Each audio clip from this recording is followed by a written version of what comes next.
உடல் பருமன் ஒபிசிட்டி அது வெயிட் கெயின் பற்றின ப்ராப்ளம் மட்டும் கிடையாது. அதனால பல சீரியஸான டிசீசஸ் வர்றதுக்கு அது ஒரு ஸ்டார்டிங் பாயிண்ட்டாக இருக்குது. உங்களுக்கு தெரியுமா அது? Hello, I'm doctor Pavithra Abhishek.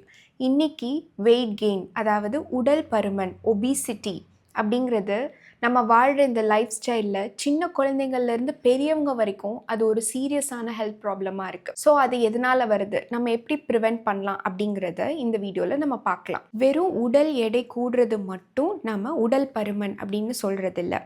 அது ஒரு க்ரானிக் மெட்டபாலிக் டிஸார்டர். அதாவது நம்ம பாடி நமக்கு தேவையான உணவை எடுத்துக்கிறப்போ அதை செரிமானம் பண்ணி நமக்கு எனர்ஜியை அனுப்புது. இந்த ப்ராசஸ்க்கு பேர் மெட்டபாலிசம். ஸோ அந்த மெட்டபாலிசம் பாதிக்கப்படுறப்போ வர்ற ஒரு ப்ராப்ளம் தான் ஒபிசிட்டி, உடல் பருமன். இதனால பின்னாடி நமக்கு ஹார்ட் டிசீஸோ இல்லை ஹைப்பர் டென்ஷனோ வரக்கான வாய்ப்புகள் ரொம்ப அதிகம். நம்ம வயிறு சுற்றி கொழுப்பு ஃபார்ம் ஆகுது இல்லையா, தொப்பை ஃபார்ம் ஆகுது. அது எதனால் தெரியுமா? நம்ம பாடியில் 2 ஃபேட் இருக்குது. ஒன்று விசரல் ஃபேட், இன்னொன்று சப்குட்டேனியஸ் ஃபேட். அதாவது இந்த விசரல் ஃபேட் அப்படிங்கிறது நம்மளோட ஆர்கன்ஸான லிவர், பான்க்ரியாஸ் இதை சுற்றி ஃபார்ம் ஆகிற ஃபேட். ஸோ இது போன்றது தான் அந்த பெல்லி ஃபேட்டும். ஸோ இதனால தான் இது குறைப்பதற்கு ரொம்ப கடினமாக இருக்குது. அதாவது ஒரு என்னதான் டயட் எக்ஸசைஸ்லாம் பண்ணாலுமே கடைசியாக தான் இந்த பெல்லி ஃபேட் அதாவது தொப்பை குறையுது. ஸோ இது என்னாகும் அப்படின்னா இன்சுலின் ரெசிஸ்டன்ஸ் போன்ற பிரச்சனைகளை உருவாக்கும். இன்சுலின் ரெசிஸ்டன்ஸ் அப்படிங்கிறது நம்ம போன வீடியோவில் பார்த்தோம் இல்லையா? அந்த இன்சுலின் ரெசிஸ்டன்ஸ்னால ஃப்யூச்சரில் ஹைப்பர் டென்ஷனோ டயபெட்டிஸோ ஹார்ட் டிசீஸோ வர்றதுக்கான வாய்ப்பு ரொம்ப அதிகமாக இருக்குது. சர்க்கரை வியாதி, அதிக இரத்த அழுத்தம், இருதய ப்ராப்ளம்ஸ், கிட்னி ப்ராப்ளம்ஸ், அதுக்கப்புறம் மூட்டு வலிகள், அப்புறம் பெண்களுக்கு முக்கியமாக மாதவிடாயில் பிரச்சனை, பிசிஓஎஸ் போன்ற ப்ராப்ளம்ஸ், ப்ரெக்னென்சி ரிலேட்டட் ப்ராப்ளம்ஸ் இது எல்லாமே வரலாம். ஓவர் வெயிட் அப்படிங்கிறது ஒபிசிட்டிக்கும் நார்மல் வெயிட் இருக்கவங்களுக்கும் இடையில இருக்கிற கேட்டகரிக்கு தான் ஓவர் வெயிட்னு சொல்லுவோம். ஒருத்தவங்களுக்கு நார்மல் பிஎம்ஐ 18.5 to 24.9 வரைக்கும் இருக்கலாம். அதே இது 24.9 to 29.9 இருக்கிறவங்களுக்கு நம்ம ஓவர் வெயிட் அப்படின்னு சொல்லுவோம். மோர் தேன் 30 இருக்கிறவங்கள தான் நம்ம ஒபிசிட்டி அப்படின்னு நம்ம சொல்லுவோம். ஜெனட்டிக். நம்ம இந்தியர்களோட உணவு பழக்க வழக்கங்கள் முன்னாடி இருந்ததை விட இப்போ மாறி இருக்குன்னே சொல்லலாம். முன்னாடி சிறுதானியங்கள், கேழ்வரகு, கம்பு போன்றவையை எடுத்துக்கிட்டாங்க. ஆனால் இப்போ நம்ம 3 வேளையுமே மாவுச்சத்து நிறைந்த பொருட்களை மட்டும்தான் நம்ம எடுத்துக்கிறோம். அது ஒன்று.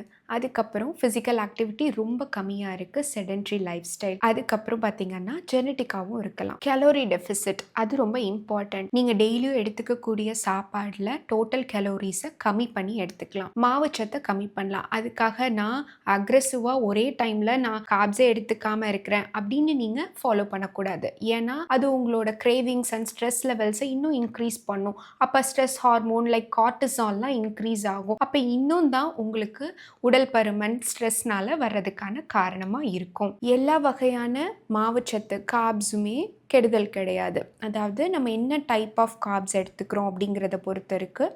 எவ்வளோ அளவு குவான்டிட்டியில் எடுத்துக்கிறோம் அப்படிங்கிறதும் இருக்குது. என்ன நேரத்தில் எடுத்துக்கிறோம் அப்படிங்கிறதும் இருக்குது. ஸோ நம்ம ரிஃபைன்டு கார்ப்ஸாக ஒயிட் பிரெட், ஒயிட் ரைஸ் இதெல்லாம் இல்லாமல் காம்ப்ளெக்ஸ் கார்ப்ஸான வெஜிடபிள்ஸ், காய்கறிகள், பயிர் வகைகள், முளைக்கட்டின பயிர்கள், அதுக்கப்புறம் நட்ஸ் இதெல்லாம் எடுத்துக்கலாம். அதே சமயத்தில் போர்ஷன் கண்ட்ரோல் ரொம்ப முக்கியம். அதாவது உங்களோட போர்ஷனை ஒரு டைம் சர்வ் பண்ணுறதை மட்டும் எடுத்துக்கிட்டு நெக்ஸ்ட்டு சர்விங்கை நீங்கள் அவாய்ட் பண்ணலாம். டைமிங், அதாவது என்றைக்குமே சன்ரைஸ் அப்போது நீங்கள் சாப்பிட்றப்போ உங்கள் மெட்டபாலிசம் அதிகமாக இருக்கும். ஸோ சன்செட்டுக்கு அப்புறம் நீங்கள் சாப்பிட்றத அவாய்ட் பண்ணுங்கள். நார்ச்சத்து, கீரை வகைகள் போன்ற பிளான்ட் பேஸ்டு ஃபுட்ஸில் அதிகமாகவே இருக்குது. இந்த நார்ச்சத்து நீங்கள் எடுத்துக்கும் போது உங்கள் உடம்பில் உங்கள் இன்டெஸ்டைன் குடலில் போகிறப்போ அது செரிமானமாகாது.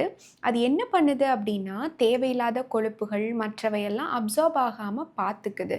ஸோ அதனால் உங்களுக்கு மோஷன் ப்ராப்ளம்ஸ் வராது. நீங்கள் ரொம்ப நேரம் ஃபில்லிங்காக ஃபீல் பண்ணுவீங்க. ஸோ இந்த ஃபைபர் நார்ச்சத்தை எடுத்துக்கிறதுனாலையும் நமக்கு உடல் எடை குறையும். ஆனால் அது கன்சிஸ்டண்ட்டாக ஃபாலோ பண்ணுங்கள். நம்ம உடம்புல 2 ஹார்மோன்ஸ் இருக்குது. அதாவது ஹங்கர் ஹார்மோன், பசியை தூண்டுவதற்கான ஹார்மோன் கிரெலின், தென் satiety ஹார்மோன், பசி அடக்குவதற்கான ஹார்மோன் which is leptin. அதாவது நீங்கள் லேட் நைட் தூங்குறப்போ என்ன ஆகும்னா, இந்த பசியை தூண்டுவதற்கான ஹார்மோன் அதிகமாகி பசியை அடக்குவதற்கான ஹார்மோன் ரொம்ப கம்மியாகுது.